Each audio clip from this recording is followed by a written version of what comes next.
Yo, what's up, family? Before we start the video, please leave a like, subscribe, and share it in everyone that you can. Just read out there a little bit more. With that being said, let's get right to the video. The Boston Celtics trampled the Indiana Pacers in their last game, and the play of Jordan Walsh really stood out to fans, and I wanted to take a look, so let's get into the film. Alright, how y'all doing? I hope y'all are doing good. If you're new here, welcome. If you're not, make sure you take your shoes off before you come to the house. And before we start, I just wanted to bless the channel and grace all you guys with this beautiful face. But Jordan Walsh, in this game, 9 points, 5 rebounds, and 2 assists. He was really good in this game, really active, and you could tell when he was in the game, because when they put Jordan Walsh in the game, this was his first defensive play. The Celtics went zone, and they put him at the top of the zone for his length, his defensive prowess, his disruption, and his aggression as a defender right there on Tyrese Halliburton.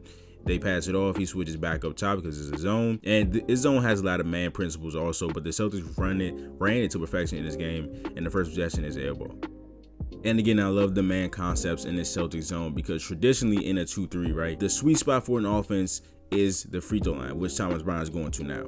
If you're in a 2-3 and somebody gets to the free throw line and that person can make the right decisions more often than not, the defense collapses and the defense is cooked because that player is just making easy read out the easy read. But what the Celtics do when somebody gets the ball into the free throw line, they just put a man there, and then they all get into man coverage. So then you got 4 on the outside, all have men, and then Jordan Walsh guarding Thomas Bryant. Jordan Walsh makes a nice play here, making Thomas Bryant lose the ball, but that's not what I'm looking at. Thomas Bryant is a below average handler in this league. That is still a plus for Jordan Walsh. But what I'm looking at is, because I know some of Jordan Walsh's strengths and weaknesses, right? Strength and muscle overall is a thing that he will need to improve if he wants to, be in this rotation consistently. I'm looking at how he takes this bump from Thomas Bryant, right? Now, this might not have been the greatest bump, right? This probably wasn't the strongest bump, but Thomas Bryant is stronger than Jordan Walsh, and I've seen weaker players kind of move Jordan Walsh a little bit, even though he was still in position defensively. But he takes this bump, he doesn't really move at all. He's still in stride, has his hand under Thomas Bryant legally, but just to keep him in check, keep him in front of him, he loses the ball, forces that turnover, and leads to a Jaylen Brown bucket.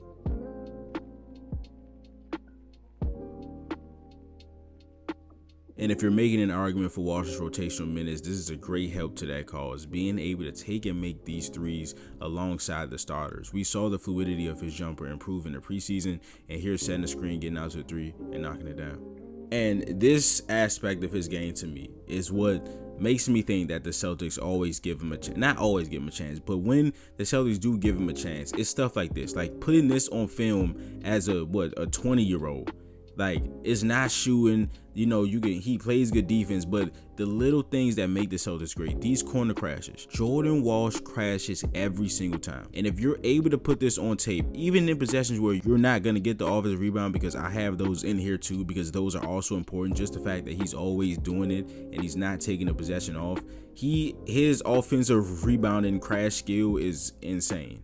And his putback rate is toward the top of the league, and I believe it's number 2, because he's always crashing offensive glass. And here, he's always going to get a favorable matchup. I believe later in this game, they had Tyrese Halliburton on his side in the zone. If he's in the game with the starters, he's going to draw the worst defender, because, of course, you don't want Halliburton on Tatum or Brown or Derek White, right? So you put him on Jordan Walsh. The advantage you have there is on the offensive glass, because Jordan Walsh is going to attack Tyrese Halliburton, and he's not going to box out like I will show you later. But here, as the shot goes up, Benedict Mathurin actually looks for him, but he swim moves him, gets the offensive rebound. Those long arms and athleticism really help, and he gets fouled. And again, some more corner crashes from Walsh. These didn't result in rebounds, but him doing this every possession and putting it on film that he's working his ass off will surely bode well for him. And of course, he has the God-given ability. He has the athleticism. He has the height. He has the long arms. But he's also doing the little things, so he doesn't have to rely on those solely, right? So you see him right here with Johnny Furphy, the defensive rebound. He searches out for Johnny Furphy, has his arm on his body, turns around, boxes him out, and then he's able to use his athleticism. It's almost like he has a nose for the ball, and he gets fouled again.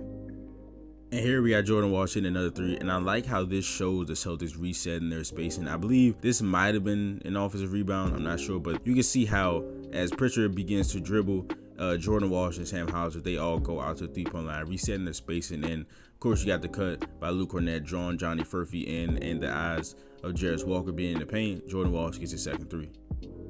And again, his activity on the defensive side of the ball is just amazing. Here, swiping through on the drive, just making sure that the defense sees him. Then Jarris Walker gets the ball, and he's just going to lock him up and cause this turnover. He caused this, right?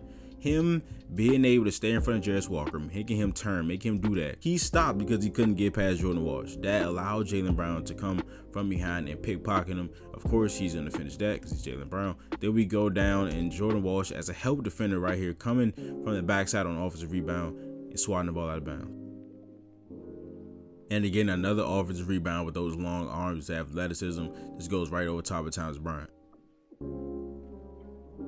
Here again, we got some two-way ability by Jordan Walsh. Here we got Benedict Mather and his sprint to come get this handoff. Does a nice job of staying connected initially. Then he receives the handoff.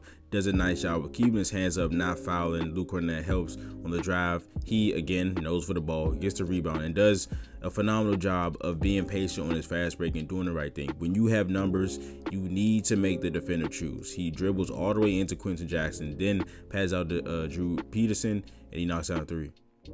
And this was my favorite stand of the game. No starters in, garbage time, on-ball reps for Jordan Walsh. His passing ability is super underrated. I've seen it in preseason, I've seen it in summer league, I've seen it in NBA games, in the preseason games, and when he gets opportunities to handle the ball in the pick and roll, he is so natural that he doesn't think in these situations. When you see him in pick and rolls, he doesn't think because it's natural. He just plays basketball. His instincts take over. Sometimes as a basketball player, well, I'm not an NBA player, but I play basketball. But sometimes, I'm gonna just say that it's human nature. Sometimes you tend to overthink things like that, right? But if you get put into positions that you're like natural in, the thinking goes away. He has a couple of times in this game, especially in this stint late in the fourth quarter, where you can see his playmaking shining, right? So here in this pick and roll, you see Enrique Freeman, a rookie out of Akron. He's flat-footed, right? He's in no position to get back to Cater, right, with a good pass.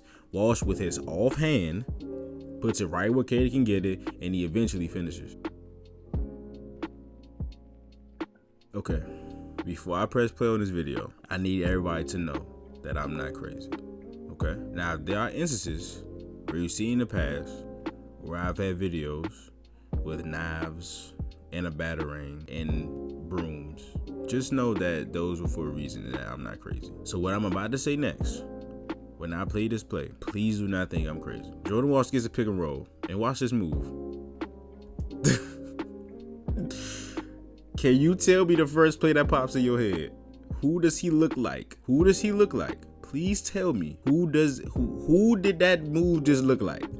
Please listen. Please follow me on Twitter. My Twitter handle is in the description. I will post this clip and I will post a play that I'm talking about. Who does this look like? Please tell me that I'm not tripping. And the pass.